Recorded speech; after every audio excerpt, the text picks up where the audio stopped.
Thompson's the chief executive of ADvTECH, and he's with us in the studio. I was looking through some of the old annual reports, and ADvTECH has really come a long way in the last 10 or 15 years, Frank.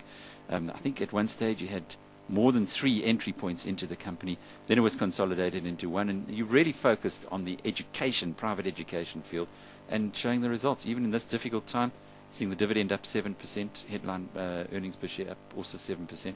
I guess, but even for you, the going must be tough. It's certainly been tougher, but I think the long-term nature of education is really shining through here. People believe in it as an investment for their or their children's future, even though we have to compete for a share of the consumer buck, which is becoming a bit scarcer. The nature of what you get with education is of enduring value, and people make a hang of an effort to see to it that they stick with the program. One of the last things that people do cut is the education of the kids then. That's right. That's certainly our experience.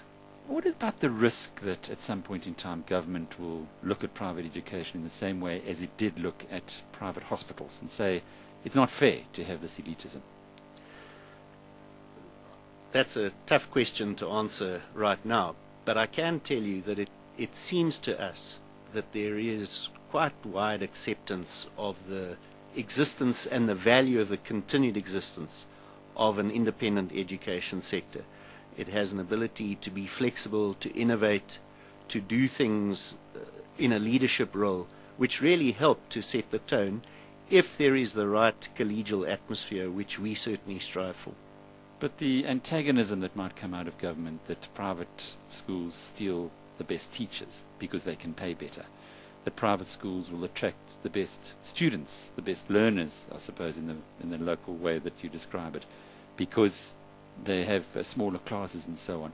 Do you do much lobbying on this? Because it is clearly a critical issue for you. It's very important to us to have almost a dual relationship with government. First of all, the regulations and the regulators are obviously all within the government fold, and the big player in education is the public education system. So things like the Department of Education, SAQA, the Qualifications Authority, the Council for Higher Education, Umalusi. What's your relationship like with these guys? We work hard on, firstly, making sure that we are compliant, that we know the rules, we play by them, and that we're good corporate citizens. But secondly, we aim for a much more important relationship that is collegial and mutually supportive. And for instances of that are our top academic, Dr. Coughlin, serves on the board of the HEQC, the Higher Education Quality Committee, and our registrar is on the Audit Committee. And that's evidence really of, if you like, us making a contribution to the national framework for governance and regulation of good education, and a mutual working together and respect, which is important. What about other things? I used to serve, when my daughters were at school at Parktown Girls, on the governing body there. And Parktown Girls has got a sister school which is from a very disadvantaged background, and they really work well together to try and help this smaller school. Do your schools do the same thing? Yes, absolutely. Each school has a range of programs, including things like twin schools or supported schools in severely disadvantaged areas, and that extends beyond just monetary support. We support the students. We are able to provide facilities and opportunities that they would never get at school. But maybe even more important, we support the staff, which means that the intervention at a staff level can then be multiplied across all the students who that teacher then works with subsequently. On a harder basis, the past 6 months saw a buyback of shares, 20 million rands worth of share buybacks. Now, David Shapiro and I were listening to Warren Buffett saying that companies should never buy back their own shares, and you've got to watch out when they start doing so. What's your motivation? We have 2 commitments to provide shares to vendors, or to people. Firstly, the vendors of Forbes Lever Baker, a recent acquisition, have to be paid in shares to some extent, and we worked out the finances of that. It made more sense to get our own shares back to be able to provide them. And secondly, we have some outstanding commitments in regard to share options that are owed to participants in our share incentive scheme.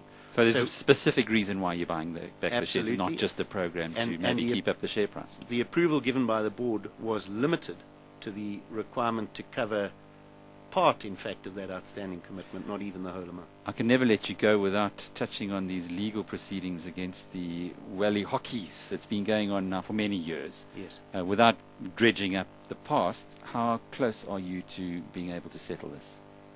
Not in a position to give you a straight answer, Alec, because we're in the hands of the legal system and the respective legal teams. What I can tell you is that we've continued to move forward. We're edging towards D-Day or T-Day, trial day, and it is encouraging that most of the preliminary skirmishes in court and elsewhere have been moving in our favor with costs, and we would regard that as an encouraging sign for the final outcome. David, this is a stock that's on an earnings yield of 8.8%. It's nice if you're Chinese, because 8 being a lucky number, but if you're not Chinese, not exactly attractive. I think you have to look at the track record, which is very good. And I think it's And in the right sector. You know, education, very, very well. It's a distribution. Dividend yield of 4.8%. Well, sorry, okay. It's a capital distribution. That's right. I.e., dividend yield, tax-free 4.8%. That's good. Yeah, Cash yeah, in your hands. Yeah. No, Is that's that a very strong. 4.8. Yeah, I think anything over 4.5% is good. God, the bull is back in town.